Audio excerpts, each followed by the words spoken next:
Ada seorang laki-laki, kata Nabi, kalau nanti dia datang kemari minta doa sama dia karena doanya makbul. Sahabat heran, karena sahabat itu definisinya man laqiyat Nabi sallallahu alaihi wasallam wa amana bihi wa mata 'alal Islam. 3 definisi sahabat. Orang yang berjumpa dengan Nabi, beriman dengan Nabi, dan matinya dalam keadaan Islam, maka itu disebut dengan sahabat menurut ilmu hadis. Makanya ketika saya menjelaskan itu ke mahasiswa, Aisyah yang merupakan sahabat Nabi, komplain mahasiswa, mohon maaf Ustaz keliru, Aisyah itu bukan sahabat tapi istrinya. Kita bicara ilmu hadis. Makna sahabat, man laqiyan Nabi, berjumpa dengan Nabi, wa amana bihi, beriman dengan Nabi, wa mata 'alal Islam, mati dalam keadaan Islam.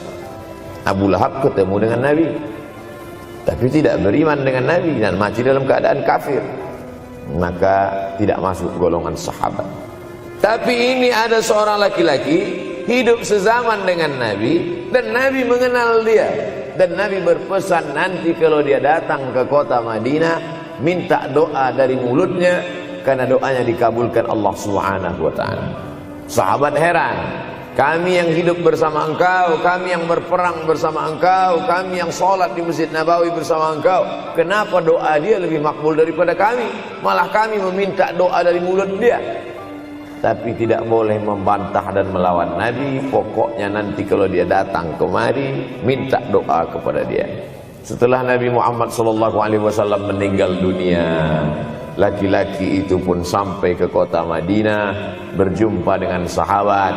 Sesuai dengan yang dijanjikan Nabi, mereka pun meminta doa kepada dia.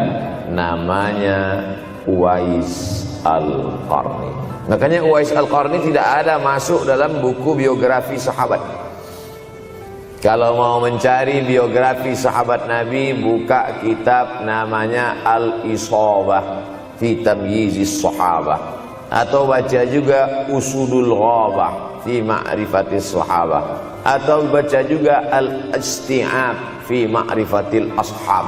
Itu memang buku biografi isinya sahabat Nabi semua. Sahabat Nabi klasifikasi. Yang pertama, Al-Ashra Al-Mubasysyaruna bil Jannah, 10 sahabat yang dijamin masuk surga. Level kedua, sahabat Nabi yang ikut perang Badar. Berikutnya, sahabat Nabi yang masuk Islam sebelum hijrah. Berikutnya, barulah ujung sahabat Nabi masuk Islamnya setelah hijrah. Setelah Islam kuat, barulah dia masuk Islam.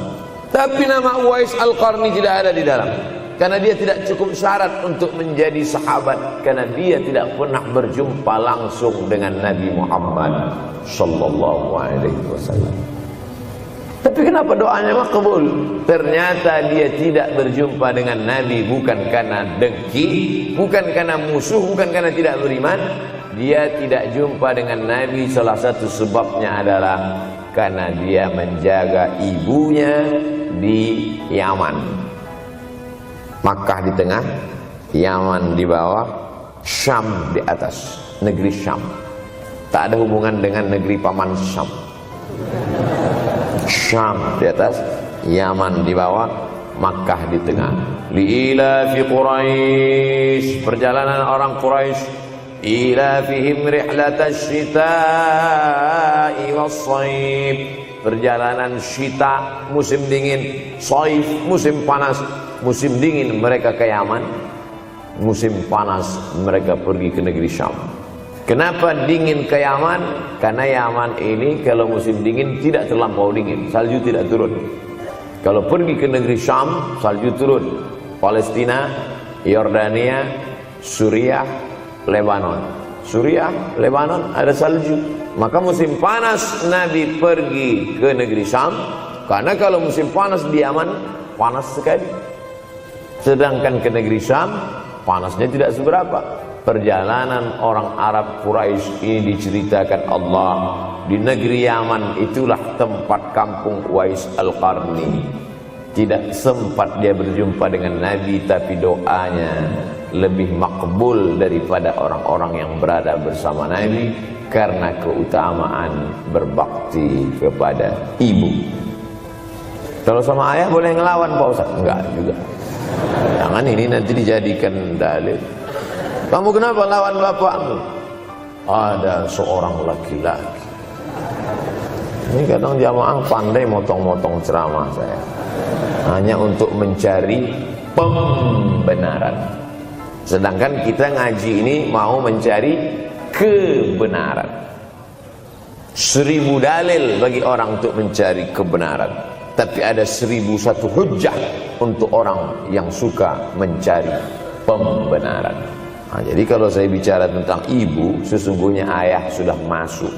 Karena tanpa ayah kita juga bukan apa-apa dan bukan siapa-siapa. Walaupun jatah ayah sepertiga, sedangkan ibu lebih daripada itu. Man ahaqqun nas bi husni suhbati. Siapa orang yang paling layak mendapatkan baktiku ya Rasulullah? Ummuka. Summa man, siapa lagi? Ummuka. Summa man, siapa lagi? Ummuka. Summa man, abuka. Itu yang menyusun itu Nabi SAW, bukan saya. Itu makanya ibumu, ibumu, ibumu, bapakmu. Kenapa Nabi 3 kali? Kenapa Nabi menyebut laki-laki 1 kali, perempuan 3 kali? Karena ibu mengandung, ibu melahirkan, ibu menyusukan. Siapa yang mau dapat 3 kali? Coba yang 3 ini. Mengandung, melahirkan, menyusukan. 3 ini belum bisa dilakukan oleh laki-laki dimanapun. Adapun merubah wajah sudah bisa. Makanya ada lady boy, wajah lady, betis boy. Tapi untuk mengandung tidak bisa. Ana Rahman, aku ini Rahman, kata Allah. Syaqaqtur rahim wa ja'altu lahu isman min ismi. Aku ciptakan satu makhluk di dalam perut perempuan, maaf, namanya rahim, dari namaku. Ini yang belum bisa dibuat dokter dimanapun di dunia ini, menciptakan rahim, belum bisa. Andai terpecah rekor ini, maka kebanggaan luar biasa bagi LGBT. Tidak bisa, sampai hari kiamat tidak akan bisa, janji Allah. Karena Allah mengatakan dalam hadis qudsi, Ana Rahman ja'altu lahu isman min ismi. Maka ada satu makhluk dalam perut perempuan yang diciptakan, diambil dari Asmaul Husna. Sehebat-hebatnya laki-laki, dari ujung rambut sampai ujung kaki tidak ada di tubuhnya ini yang diambil dari Asmaul Husna, tak ada. Bahwa namanya dari Asmaul Husna ada, Abdus Somad. Tapi ada makhluk di badannya diambil dari Asmaul Husna, itu hanya ada pada perempuan. Oleh sebab itu perempuan luar biasa. Makanya kampus Universitas Ahmad Dahlan memuliakan perempuan. Mana perempuan? Di atas letaknya. Makanya saya tidak terlalu berani mendongak ke atas. Begitu hebatnya perempuan. Perempuan adalah ibumu, perempuan adalah istrimu, perempuan adalah anakmu, perempuan adalah adikmu. Maka saat engkau memuliakan perempuan, engkau sedang memuliakan 4 aspek dari kehidupan. Ketika Nabi Muhammad SAW diutus Allah ke atas muka bumi ini, salah satunya adalah mengajarkan manusia bagaimana menempatkan pada posisinya. Posisi dia adalah tempat kita menumpang. Ketika ada seorang laki-laki yang sudah sukses diwawancarai, siapa orang yang paling berjasa dalam hidup Anda? Dulu waktu saya merantau ke Yogyakarta, belum ada apa-apa, saya sempat numpang di rumah dia selama 4 bulan. Kata seorang artis dalam sebuah wawancara. Begitu bangganya dia berkata, itulah orang paling berjasa kepada saya karena saya sempat numpang di rumahnya 4 bulan. Tapi ada yang dia lupa. Bukan rumahnya yang kau tumpang, bukan ruang tamunya yang kau diami. Sempat numpang di perutnya 9 bulan 10 hari. Tak pernah kau sebut. Angkat tangan yang tidak menumpang di rahim. Langsung dari planet Mars langsung kemari. Enggak ada. Mr. Bean yang Kita semua sehebat apapun pernah menumpang di perutnya. Oleh sebab itu makanya dosa yang paling mengerikan adalah kalau ada orang jual sabu-sabu, peminum khamar, di dunianya bahagia, happy, senang. Itu Ustaz, pengedar narkoba, hidupnya aman, adem, ayem, tentram. Di akhirat azabnya baru diberikan Allah Subhanahu wa taala. Ada orang yang pelakor senior, tapi hidupnya di dunia senang-senang saja. Di akhirat nanti azabnya ditunda. Namanya istidraj. Istidraj